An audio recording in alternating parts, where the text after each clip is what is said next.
मुख्यमंत्री देवेंद्र फडणवीस सावजीसारखे तिखट अन नागपुरी संत्र्यासारखे गोड। उपमुख्यमंत्री एकनाथ शिंदेंकडून मुख्यमंत्री देवेंद्र फडणवीस यांचं तोंड भरून कौतुक।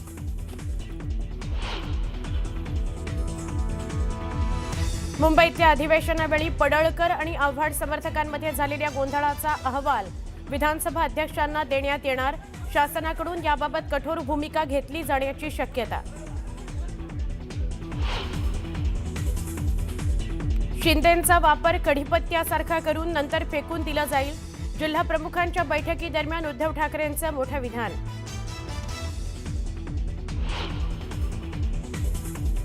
जन्मदात्या आईने 6 अपत्य विकल्याची धक्कादायक घटना त्र्यंबकेश्वरच्या बरड्याची वाडी इथून आली समोर। हलाखीच्या परिस्थितीनं पैशांकरता 14 पैकी 6 मुलांना विकल्याची माहिती।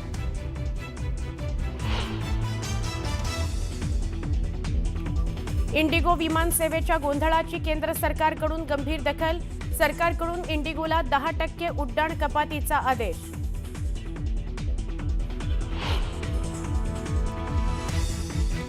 गोव्यातल्या आग लागलेल्या रोमियो लेन क्लबवर बुलडोझर कारवाई।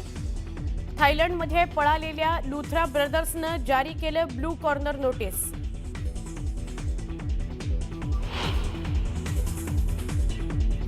आणि पहिल्या T20 सामन्यात भारतानं केला आफ्रिकेचा 101 धावांनी पराभव। अष्टपैलू कामगिरी करणाऱ्या हार्दिक पांड्याला सामनावीरचा किताब।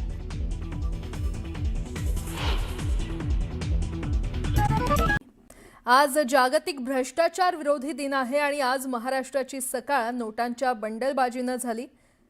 ठाकरेंच्या शिवसेनेचे नेते अंबादास दानवेंनी बंडलबाजीचा व्हिडिओ ट्विट केला आणि कॅश बॉम्बनं एकच खळबळ उडाली। सत्ताधारी विरोधकांमध्ये आरोप प्रत्यारोपांच्या फैरी झडू लागल्या। पाहूयात।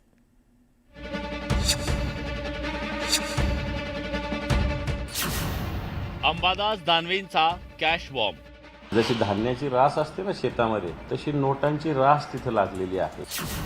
दानवेंच्या कॅश बॉम्बनं राजकारण तापलं। तुमच्या सत्ताधारी पक्षाच्या लोकांच्याकडे एवढी मोठ्या प्रमाणामध्ये कॅश येते कुठून? सगळं नोटांचाच कारभार आहे। सगळी लूट चालली आहे महाराष्ट्राची। सत्ताधारी विरोधकांमध्ये आरोप प्रत्यारोप।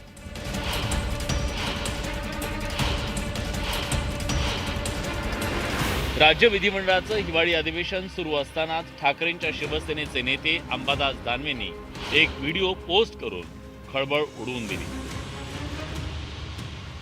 अंबादास दानवेंनी पोस्ट केलेल्या या व्हिडिओत एक व्यक्ती पैशांचं बंडल मोजत असल्याचं दिसून येतोय।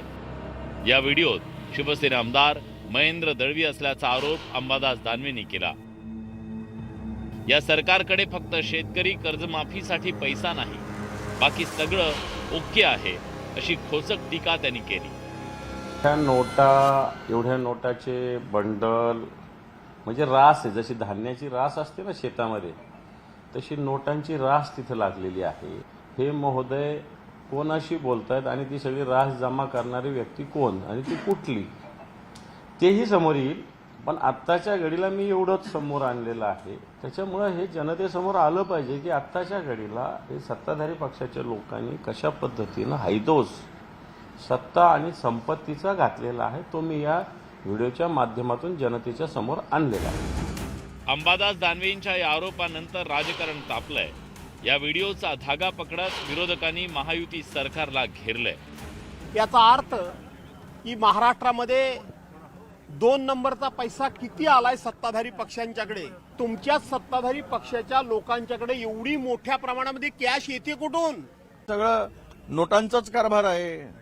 नोटा काय म्हणतात त्याला, खोके, हे पेट्या वगैरे सगळ्या टोपण नाव देऊन सगळी लूट चालली आहे महाराष्ट्राची। आणि लुटीचा पैसा पुन्हा निवडणुकीत वापरा। तर शेतकऱ्यांना देण्यासाठी पैसे नाही, कर्जमाफीसाठी पैसे नाहीत, पण नोटाचे बंडल यांच्याकडे कुठून येतात याची चौकशी व्हावी, अशी आमची मागणी आहे। तो व्हिडिओ पाहिला असेल, तो व्हिडिओ एक अर्थी जे सरकार आहे त्याचं प्रतीक आहे।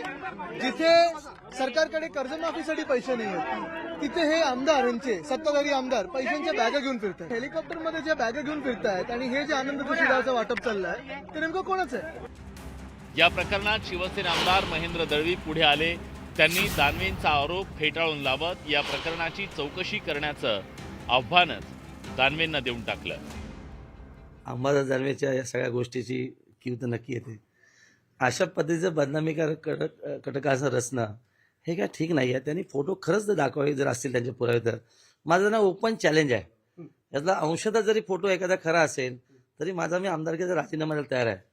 पण आम्हाला बदनाम करणं, शिंदे गटाला बदनाम करणं हे त्यांचं कायमचंच झालेलं आहे आणि म्हणून त्यांच्याकडनं अशा प्रतिक्रिया नेहमी येत असतात. महेंद्र दळवीच दिसत आहेत ना, ते महेंद्र दळवीच दिसत आहेत आणि समोरचाही जो व्यक्ती आहे तोही तपासावा पोलिसांनी. ओळखतो म्हणून मी व्हिडिओ ट्विट केलेला आहे. मी काय बिन ओळखीचं ट्विट काय बिलकुल केलेलं नाही. पोलिसांनी चौकशी करा एवढंच माझं खुलं आव्हान आहे बस. दानवेंनी फोडलेला कॅश बॉम्ब आणि त्यानंतर विरोधकांनी डागलेल्या आरोपांच्या फैरीनंतर महायुतीचे नेते पुढे सरसावले. बेछूट आरोप करत बदनामीचा प्रयत्न असल्याचा पलटवार सत्ताधाऱ्यांनी केला. दृश्य जे काय त्याला आम्ही सामोरं जायला तयार आहोत. ज्याला कर नाही त्याला डर नाही आणि त्या उक्तीप्रमाणे आमच्या आमदारांनी सांगितलेलं आहे आणि जे वस्तू त्यांनी जर एवढं ठासून सांगितलेलं आहे की त्यांनी चेहरा दाखवावा आणि माझा राजीनामा घ्यावा, ह्याच्या पलीकडे अजून काय पाहिजे तुम्हाला? पाहिलं असेल चौकशीमध्ये काय निघालं. संजय सिसाटाच्या बाबतीतही अशी बदनामी करण्यात आली आणि दानवेच्या बाबतीतही जे आरोप करण्यात आले. आताही दळवीच्या बाबतीमध्ये असेच पद्धतीचे आरोप केले जात आहे. शिवसेना टार्गेट केली जाते असं म्हणणं चुकीचं आहे. बॅगाच्या मध्ये पैसे सापडले, इथे पैसे सापडले, चौकशीत येईल ना, चौकशीत येईल. त्यामुळे कोणी काही आरोप केलं म्हणजे डायरेक्ट फाशी करायची असं काही नियम नाहीये.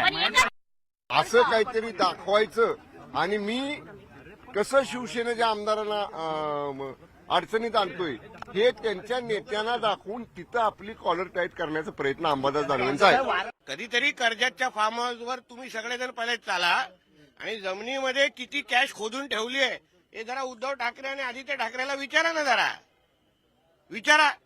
आणि त्यांनी तर कॅश, या सगळ्या कॅश वीसच्या बाबतीमध्ये त्यांनी तर बोलूच नाही, त्यांनी तर बोलूच नाही. नाहीतर एकदा सर्च ऑपरेशन कधीतरी कर्जतच्या फार्म हाऊसचं घ्यायला लागेल, मग पळापळ होईल कशी. आणि व्हिडिओ आलेला आहे आता सत्यता तपासतील ना, सत्यता तपासल्यानंतर बोलाय. यापूर्वी मंत्री शिरसाट यांच्या खोलीत पैशांची बॅग घेऊन बसलेला व्हिडिओ व्हायरल झाला. त्यानंतर आता अंबादास दानवेंनी ट्विट केलेल्या या कॅश बॉम्बनं आरोप प्रत्यारोपांच्या फैरी झोडू लागल्यात. नागपुरात ऐन थंडीत सुरू असलेल्या अधिवेशनाचं वातावरण अंबादास दानवेंच्या या कॅश बॉम्बनं तापलेलं आहे. Bureau report, news 18 Lokmat.